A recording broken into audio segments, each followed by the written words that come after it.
ರಾಯರಲ್ಲಿ ಜಪ ತಪ ಅನುಷ್ಠಾನ ಹೋಮ ಮತ್ತೆ ಹವನಗಳ ಮಾಡಿದಂತಹ ಸ್ಥಳ ಇದು. ರಾಘವೇಂದ್ರ ಸ್ವಾಮಿಗಳವರು ಜಪ ಮಾಡ್ತಿರುವಂತಹ ತಪಸ್ಸು ಮಾಡ್ತಿರುವಂತಹ ಕಟ್ಟೆ ಇದು.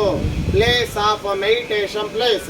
ರಾಘವೇಂದ್ರ ಸ್ವಾಮಿಗಳವರಿಗೆ ಪ್ರತಿನಿತ್ಯನು ಅವರಿಲ್ಲಿ ಊಟ ಮಾಡುವ ಸಮಯದಲ್ಲಿ ಅವರಿಗೆ ತುಂಬಾ ಇಷ್ಟವಾದ ಪದಾರ್ಥ ಬಂದು ಕಡಲೆಬೇಳೆ ಚಟ್ನಿ ಮತ್ತೆ ಮಸ್ತಿ ಕಡುಬು ಅಂತ ಬರ್ತದೆ. ಮಸ್ತಿ ಕಡುಬು ಅಂದ್ರೆ ನೀವು ಮೊನ್ನೆ ಗಣೇಶ ಚತುರ್ಥಿ ಗಣಪತಿ ಹಬ್ಬ ಬಂದಾಗ ದೇವರ ನೈವೇದ್ಯಕ್ಕೆ ಊರಣದ ಕಡುವು ಅಂತ ಮಾಡ್ತೀರಿ. ಆ ಊರಣದ ಕಡುವು ಅಂದ್ರೆ ಮೋದಕ ಅಂತ ಕರಿತೀರಿ. ಅದು ರಾಯರಿಗೆ ಫೇವರೆಟ್ ಪದಾರ್ಥ. ಇವಾಗೂ ನೀವು ನೋಡ್ಬೋದು, ರಾಯರಿಗೆ ಊಟ ಮಾಡುವ ಸಮಯದಲ್ಲಿ ಅವರು ಶಿಷ್ಯರಾದ ಅಪ್ಪಣ್ಣಾಚಾರ್ಯವರು ಮಾಡಿಕೊಡ್ತಾ ಇದ್ರು ಫೇವರ್ ಆಗಿ. ಇವಾಗೂ ನೋಡ್ಬೋದು 400 years ಬ್ಯಾಕ್ 400 ವರ್ಷದ ಹಿಂದಗಡೆ ರಾಯರಿಗೆ ಬಳಸ್ತಿರುವಂತಹ ಹೊರಳಕಲ್ಲು ಗ್ರೈನಿಂಗ್ ಸ್ಟೋನ್ ರುಬ್ಬಗುಂಡು ಇವಾಗೂ ಇದೆ. ನೀವೆಲ್ಲ ಮೆಟ್ಲೆಳೆದು ಬಂದ್ರಲ್ವಾ, ಅದು ಪಕ್ಕದಲ್ಲಿದೆ, ಹೋಗ್ತಾ ನೋಡ್ಕೊಂಡು ಹೋಗಿ. ಇದು ರಾಘವೇಂದ್ರ ಸ್ವಾಮಿಗಳವರ ಶಿಷ್ಯರು ಅಪ್ಪಣ್ಣಾಚಾರ್ಯವರ ಬೃಂದಾವನ ಅಲ್ಲ. ಇದು ಅಪ್ಪಣ್ಣಾಚಾರ್ಯವರ ಪ್ರತಿಷ್ಠಾಪನೆ ಮಾಡಿದಂತಹ ಕಟ್ಟಿದಂತಹ ರಾಘವೇಂದ್ರ ಸ್ವಾಮಿಗಳವರ ಪ್ರಥಮ ಏಕಶಿಲಾ ಬೃಂದಾವನ. ಏಕಶಿಲಾ ಅಂದ್ರೆ ಒಂದೇ ಶಿಲೆ, ಒಂದೇ ಕಲ್ಲಲ್ಲಿ ಬೃಂದಾವನ ಕಟ್ಟಿದ್ದು. ರಾಘವೇಂದ್ರ ಸ್ವಾಮಿಗಳವರು ಅವರ ಶಿಷ್ಯರಿಗೆ ಅಪ್ಪಣ್ಣಾಚಾರ್ಯವರಿಗೆ ಜ್ಯೋತಿ ರೂಪದಿಂದ ದರ್ಶನ ಕೊಟ್ಟಿರುವಂತಹ ಫಸ್ಟ್ ಬೃಂದಾವನ.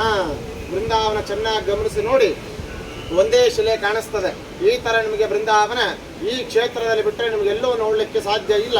ನೀವೆಲ್ಲ ಮಂತ್ರಾಲಯಕ್ಕೆ ಹೋಗಿ ಬಂದ್ರ ಇಲ್ಲಾರೋ? ಮಂತ್ರಾಲಯದಲ್ಲಿ ಬಂದು ರಾಘವೇಂದ್ರ ಸ್ವಾಮಿಗಳವರು ಜೀವಂತವಾಗಿ ಕೂತಿದ್ದು ಮಂತ್ರಾಲಯದಲ್ಲಿ ಮೂಲ ಬೃಂದಾವನ ಅಂತ ಕರಿಬೇಕು. ನೀವೆಲ್ಲ ಜೀವ ಸಮಾಧಿ ಅಂತ ಕರಿತೀರಿ. ಕೆಲವೊಂದು ಜನ ಜೀವ ಸಮಾಧಿ ಅಂತ ಯಾರು ಕರಿಬಾರ್ದು, ಮೂಲ ಬೃಂದಾವನ ಅಂತ ಕರಿಬೇಕು. ಆ ಮೂಲ ಬೃಂದಾವನ ಆದ್ಮೇಲೆ ಇದೇ ಜಾಗದಲ್ಲಿ ಫಸ್ಟ್ ಏಕಶಿಲಾ ಬೃಂದಾವನ ಆಗಿದಂತಹ ಸ್ಥಳ. ಸುಮ್ಮನೆ ಮಾಡಿದ್ದು ಕಟ್ಟಿದ್ದು ಬೃಂದಾವನ ಅಲ್ಲ. ಇದು ರಾಘವೇಂದ್ರ ಸ್ವಾಮಿಗಳವರ ಹೇಳಿ ಅವರ ಶಿಷ್ಯರ ಕೈಲೇ ಮಾಡಿಸ್ಕೊಂಡಿದಂತಹ ಬೃಂದಾವನ.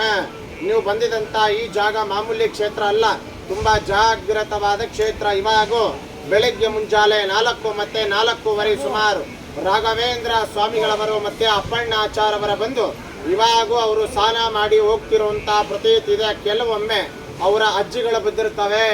ಇವಾಗಿರೋರು ಬಂದು ಅಪ್ಪಣ್ಣಾಚಾರ್ಯವರ 6th ಜನರೇಷನ್ ಅಂತ ಕರೀತೇವೆ. 6th ಅಂದ್ರೆ 6ನೇ ಜನರೇಷನ್ ಅಂತ. ಈ ಮಠ ಎಲ್ಲ ನೋಡ್ಕೊಂಬೋದೆಲ್ಲ ನಾವೇ. ಇಲ್ಲಿ ಏನು ವಿಶೇಷ ವೈಶಿಷ್ಟ್ಯ ಏನು ಅಂತಂದ್ರೆ, ರಾಯರ ವಾರ ಬರ್ತಲ್ವಾ, ಗುರುವಾರ ಮಾತ್ರ ನಿಮ್ಮ ಕುಟುಂಬದಲ್ಲಿ ತಂದೆಗಾಗ್ಲಿ ತಾಯಿಗಾಗ್ಲಿ ಮಕ್ಕಳೇ ಆಗ್ಲಿ ಮನೆಯಲ್ಲಿ ಯಾರಿಗೇನ ಆರೋಗ್ಯ ಸಮಸ್ಯೆ, ಹೆಲ್ತ್ ಪ್ರಾಬ್ಲಮ್ಸ್, ಆರೋಗ್ಯ ತೊಂದರೆ ಇತ್ತು ಅಂದ್ರೆ ನಿಮ್ಮ ಮಕ್ಕಳ ವಿದ್ಯಾಬುದ್ಧಿ, ಮಕ್ಕಳ ಪ್ರಮೋಷನ್ ಪರವಾಗಿ, ನಿಮ್ಮ ಕುಟುಂಬದಲ್ಲಿ ಮನೆಯಲ್ಲಿ ಸಂಸಾರದಲ್ಲಿ ಹಣಕಾಸಿನ ತೊಂದರೆ, ಮನೆಯಲ್ಲಿ ದುಡ್ಡು ನಡೀತಾ ಇಲ್ಲ, ಬ್ಲ್ಯಾಕ್ ಮ್ಯಾಜಿಕ್ ಪರವಾಗಿ ಶತ್ರು ದೋಷ ನಿವಾರಣೆ, ಕೋರ್ಟ್ ಕೇಸ್ ಆಗಲಿ, ನೂತನ ಗೃಹ, ಚರ್ಮ ರೋಗ ಆಗಲಿ, ನಿಮ್ಮ ಮನೆಯಲ್ಲಿ ಯಾರಿಗೇನ ಮದುವೆ ಆಗಿಲ್ಲ, ಮದುವೆಯಾಗಿ ಎಷ್ಟು ವರ್ಷ ಆಯಿತು ಇನ್ನ ಮಕ್ಕಳಾಗಿಲ್ಲ, ಸಂತಾನ, ನಾಗದೋಷ, ಕುಜದೋಷ, ಮಂಗಳ ದೋಷದ ಪರವಾಗಿ ಈ ಕ್ಷೇತ್ರದಲ್ಲಿ ಗುರುವಾರ ಯಾರು ಗುರುರಾಯರ ಸೇವೆ ಮಾಡಿಸಿರ್ತಾರೋ ನಿಮ್ಮ ಕುಟುಂಬದ ಹೆಸರ ಮೇಲೆ ಬೇಡಿಕೆ ಪರಸ್ಪರ ಇದ್ರೂ ಕೂಡ ಬೇಡಿಕೆ ಬರ್ಕೊಂಡು ನಿಮ್ಮ ಪರವಾಗಿ ಇಲ್ಲಿ ಹೋಮಗಳಾಗುತ್ತೆ. ಗುರುವಾರ ರಾಯರ ಅಷ್ಟಾಕ್ಷರ ಹೋಮ, ಸುದರ್ಶನ ಹೋಮ, ನವಗ್ರಹ ಹೋಮ, ಮೃತ್ಯುಂಜಯ ಹೋಮ, ಪೌಮಾನ ಹೋಮ, ವಿಶೇಷವಾಗಿ ಲಕ್ಷ ಜಪ ನಡೀತದೆ. ಇಲ್ಲಿ ಪ್ರತಿನಿತ್ಯನೂ 5,000 ಜನಕ್ಕೂ 5,000 ಜನಕ್ಕೂ ಮೇಲೇನು ನಾವಿಲ್ಲಿ ಅನ್ನದಾನ ಸೇವಾ, ದಾಸೋಹ ಸೇವೆ ಅಂತ ಮಾಡಿಸ್ತಾ ಇದ್ದೇವೆ. ಯಾರ್ದು ಪ್ರಸಾದ ಆಗಿಲ್ಲ, ದರ್ಶನ ಆದ್ಮೇಲೆ ಮೇಲ್ಗಡೆ ಇವಾಗೂ ಪ್ರಸಾದ ನಡೀತಾ ಇದೆ. ಪ್ರಸಾದ ಮಾಡ್ಕೊಂಡು ಹೋಗಿ. ನಾವು ರಾಯರ ಕ್ಷೇತ್ರದಲ್ಲಿ ಬಂದಾಗ ನಮ್ಮ ತಂದೆ ತಾಯಿ ನಮ್ಮ ಮಕ್ಕಳ ಹೆಸರ ಮೇಲೆ ಗುರುರಾಯರ ಸೇವೆಗಳ ಮಾಡಿಸ್ಬೇಕು, ಅರ್ಚನೆ ಮಾಡಿಸ್ಬೇಕು. ಇಲ್ಲ ಅಂದ್ರೆ ಬೇಡಿಕೆ ಪರವಾಗಿ, ಸಂಕಲ್ಪ ಪರವಾಗಿ, ಪ್ರಾಬ್ಲಮ್ಸ್ ಪರವಾಗಿ ಎಲ್ಲಕ್ಕಿಂತ ಈ ಜಗತ್ತಲ್ಲಿ ದೊಡ್ಡ ದಾನನೇ ಅನ್ನದಾನ ಅಂತ ಕರೀತೇವೆ. ಅನ್ನದಾನ ಸೇವೆ ಮಾಡಿಸ್ಬೇಕಂತ ನಿಮ್ಮ ಮನಸ್ಸಿಗಿತ್ತು ಅಂದ್ರೆ ಯಾರೋ ಸೇವಾ ಕಾಣಿಕೆ ಕೊಡಬೇಕು, ಬರೆಸ್ಬೇಕು ಅಂತ ಯಾರಿಗೇನು ಬಲವಂತ ಇಲ್ಲ, ಫೋರ್ಸ್ ಇಲ್ಲ.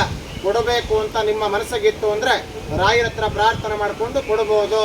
ಏನೇನು ಸೇವೆಗಳಿರುತ್ತೆ ಅಂದ್ರೆ ಈ ಕ್ಷೇತ್ರದಲ್ಲಿ ಜಸ್ಟ್ 1 ದಿವಸ ಅನ್ನದಾನ ಮಾಡಿಸ್ಬೇಕು ಸದ್ಯಕ್ಕೆ ಅಂತಂದ್ರೆ 508 508 ಕೊಟ್ರೆ 1 ದಿವಸ ರಾಯರ ಕ್ಷೇತ್ರದಲ್ಲಿ 5,000 ಜನಕ್ಕೂ ಮೇಲೆ ನಿಮ್ಮ ಎಂಟೈರ್ ಕುಟುಂಬದ ಹೆಸರ ಮೇಲೆ ಬೇಡಿಕೆ ಸಹ ಬರ್ಕೊಂಡು ನಿಮ್ಮ ಹೆಸರ ಮೇಲೆ 1 ದಿವಸ ಕಂಪ್ಲೀಟ್ ಅನ್ನದಾನ ಆಗುತ್ತೆ. ಎಷ್ಟು 1 ದಿವಸನೂ ಮಾಡಿಸ್ಬೋದು. ರಸೀದಿ ಒಂದು ಮಂತ್ರದ ಚೀಟಿ ಕೊಡ್ತಾರೆ, ಆ ಮಂತ್ರ ಹೇಳ್ಕೋಬೇಕು ಮನೆಯಲ್ಲಿ. ಇಲ್ಲ ನಾವು ಸೇವೆಯನ್ನು ಬಹಳ ಜನರಲ್ ಆಗಿ ಮಾಡಬೇಕು ಅಂದ್ರೆ ಅಷ್ಟು ಇಷ್ಟು ಅಂತ ಇರೋದಿಲ್ಲ.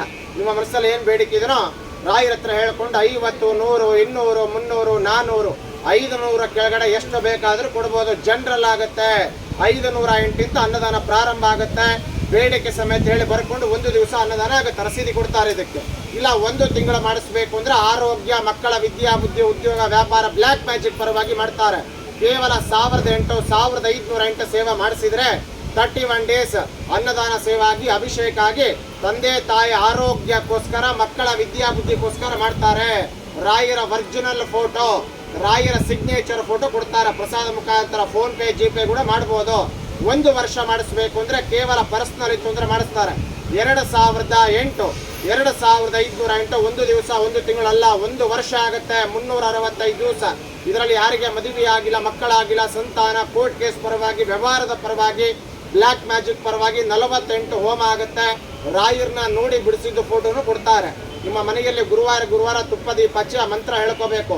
ಇಲ್ಲ ಪರ್ಮನೆಂಟ್ ಮಾಡಿಸ್ಬೇಕು ಅಂದ್ರೆ ಕೇವಲ 5008 5008 10,008 ಶಾಶ್ವತ ಪರ್ಮನೆಂಟ್ ಆಗುತ್ತೆ.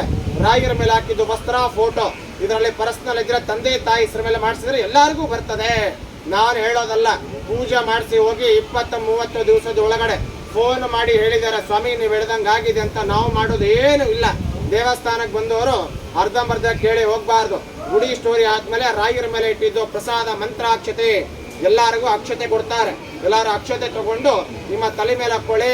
ಈ ಕ್ಷೇತ್ರದಲ್ಲಿ ಇವತ್ತಿನ ನಿಮ್ಮ ಹೆಸರ ಮೇಲೆ ಸಾವಿರಾರು ಜನ ಭಕ್ತಾದಿಗಳ ಊಟ ಮಾಡ್ತಾರೆ. ಬೇಡಿಕೆ ಸಮೇತ 1 ಸಲ ಅನ್ನದಾನ ಸೇವಾ ಕೊಟ್ಟ ಭರಸೆ ನೋಡಿ. ನಾನು ಹೇಳಲ್ಲ, ನಿಮಗೆ ಗೊತ್ತಾಗುತ್ತೆ, ಎಲ್ಲ ಒಳ್ಳೇದಾಗುತ್ತೆ.